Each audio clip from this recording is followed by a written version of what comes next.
everyone, this is Dan. Welcome to a new video. Now in that intro you basically heard me play a compilation of 5 different blues rock licks.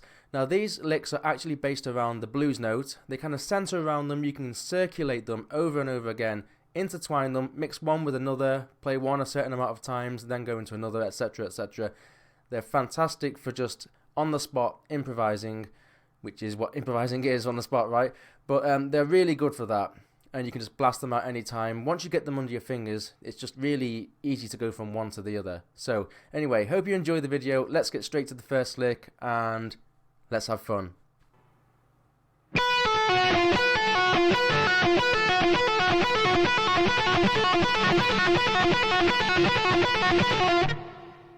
Okay, so for this first lick here, it's a very important lick in first teaching you how to use hammer-ons from nowhere. And for such a simple lick, it does sound fantastic. So to set up for this lick, by the way, we are in the key of B minor or B minor pentatonic, and we're using these blues notes here as well, the blues scale. Okay, keep note of that. The blues note here is, as I said before, kind of the essence that these licks are kind of based around. You get that bit of edgy, sound that comes from the blues note. So to set up for this lick, we're going to place this first finger and fret it over both the high E and the B on the 7th fret. So you'll get this sound if you play the notes together. Okay. So I kind of use between the tip of my finger and the pad, okay? So I'm not on kind of one or the other, just kind of in between. My finger is angled this way a little bit. You might want to do it more like this. It depends what's more comfortable for you. There's no real right or wrong, but kind of not, you don't really want to have your fingers together like this. Try and create a bit of a space, so not like this, more of a space. That is kind of one of the keys that a lot of people kind of don't seem to keep track of, keep note of the space there. Adds that little bit more flexibility to your playing. Okay, so when you fretted these first 2 notes, you want to do an upstroke on the 7th fret of the high E, and then immediately after that, we want to hammer on down pretty hard here with our 3rd finger on the 10th fret of the B. So you'll notice something when I do that. When I hammer down on that 10th fret of the B, it's a better, clearer example, the first note actually disappears. The reason for that is when we hammer down, the pad of our finger above where we've hammered onto the B will slightly touch the high E string in a similar spot, but not enough to actually fret the note. So that's why it'll just mute that string that you've just played. So that's also to do with the angle of your finger and such. So if you use the tip of your finger too much, you can hear that the notes are kind of blending together. So really want this kind of angle. Get a nice clean sound there. So I would practice those 2 notes. Just really get used to how hard you have to hammer on as well. And then once we're used to that, we then want to include that pull off from the 10th fret down to the 7th fret that we already have fretted here.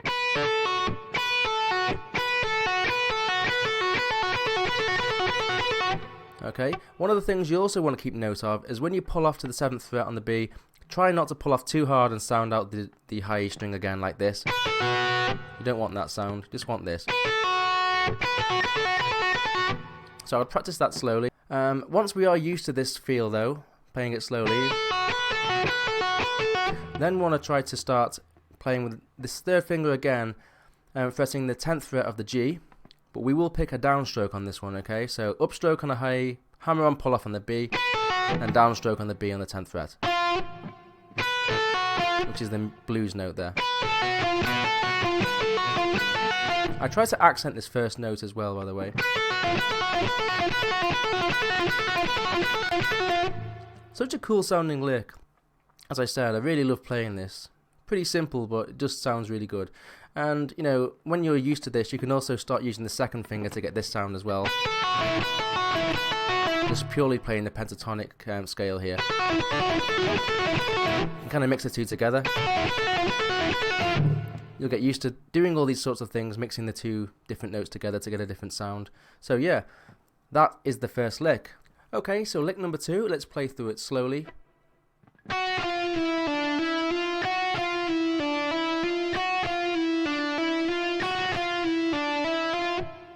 So another simple sounding lick, also sounds really cool when you play it fast. What I like about these licks is that you can link them all together and create some very cool sounding lines. that all include that blues note. Okay, so we start with an upstroke here on the 7th fret of the B, and then we will do a downstroke on the 10th fret, 3rd finger on the G, okay? So up, down straight away, one after another. And then we'll pull off from the 3rd finger to the 2nd finger. This might be a little awkward for some people, but if you want to angle your fingers differently like this, you might find that easier.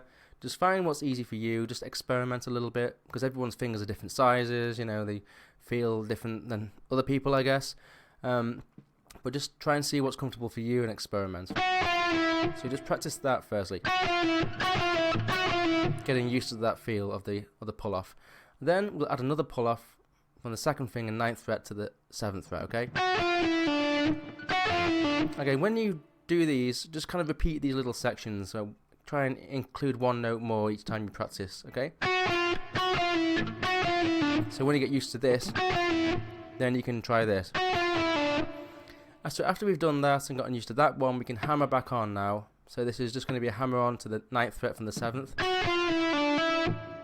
And then finally another hammer on to the 10th fret. Okay, so we only play this first note on the 10th fret here on the G, then we pull off and hammer on all the way from there. Okay? That is simply the lick. I really enjoy this lick again. It's kind of like a circular feel, like we're going down and up and down and up and round and round. Kind of has this kind of bubbly, rolling sound to it. So again, we can mix that with the first one, kind of like a.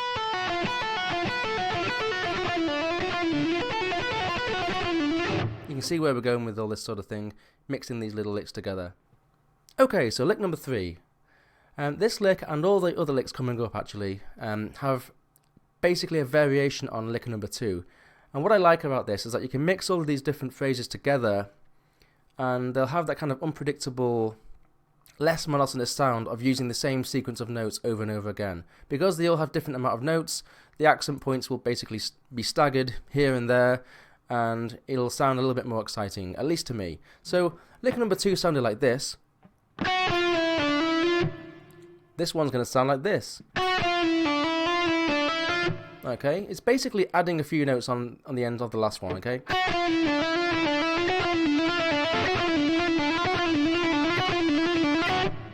Okay, so the first lick, as we played last time, upstroke on the B on the 7th fret, and then downstroke on the 10th fret of the G, pulling off to the 9th, pulling off to the 7th, hammering back onto the 9th and 10th. Then we're going to pull back off to the 9th and then the 7th,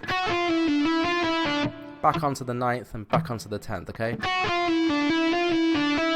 So again, we only really play the 10th fret, that first 10th fret of the G, from then on it. So that is a lick in itself which you could just practice, okay? Just kind of going between these notes. So that is a good little exercise for kind of getting to grips with this phrase. So again, if you mix the first one with this, well, the second lick I should say, with the third one, it'll sound something like this. Okay? Here are the kind of accent point on this 7th fret of the B kind of changes. You know, really cool sound. Again, that rolling feel, but it's not too predictable. So let's get to lick number 4. Okay, so lick number 4 sounds like this slowly.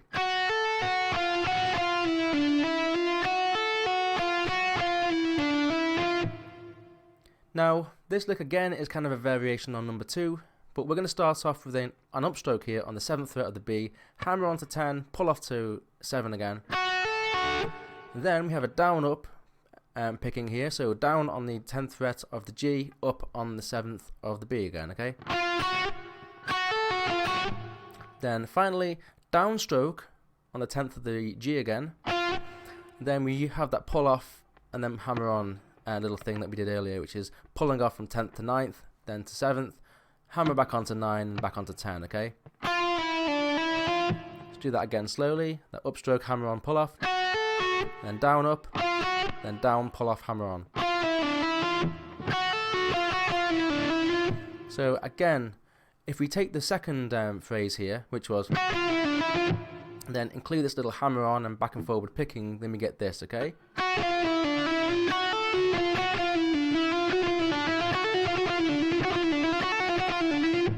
Kind of cool, right? Again, you can see how that kind of accent point, which I am kind of thinking of as the 7th fret of the B here at the start, kind of changes. Really cool. I do love mixing all of these phrases together. So let's get straight to lick number 5. Okay, so lick number 5 I actually got from listening to a famous Pantera song called Walk, and the lick goes like this. It's kind of near the beginning of the solo.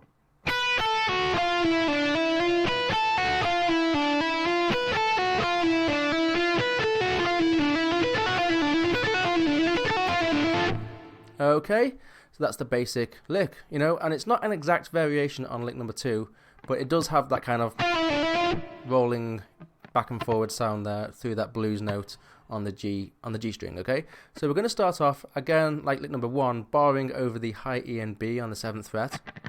Okay, we'll use an upstroke on the high E.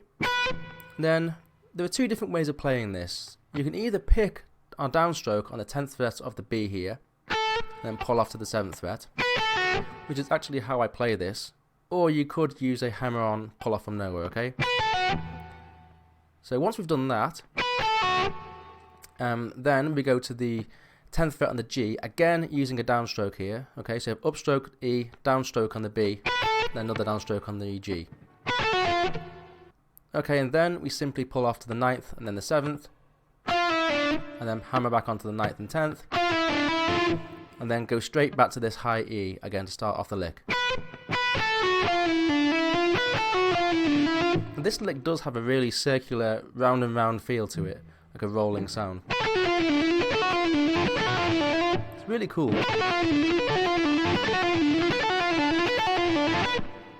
I really enjoy playing this lick, and when I first heard it on Walk and the way Dimebag Darrell played it, it sounded so smooth. Just every note is so evenly played, it's really great. Again, you can mix the other licks with this, like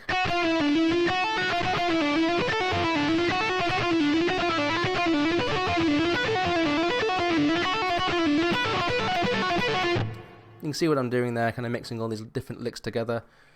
And yeah, so hopefully you can just learn each individual lick here and learn to actually put them all together. Now, I'm not going to teach you which licks sound better after what other licks. Doesn't matter. They all sound pretty good before or after each other lick. It's just all about experimentation and kind of making it sound a little bit odd in a way. You know, as I said before, unpredictable, kind of exciting playing comes from using different patterns, using these accent points, not always in the same place, kind of staggering them, so you get that exciting sound. Anyway, hope that you enjoyed this video, and we'll be back for another one very soon. So until then, take care.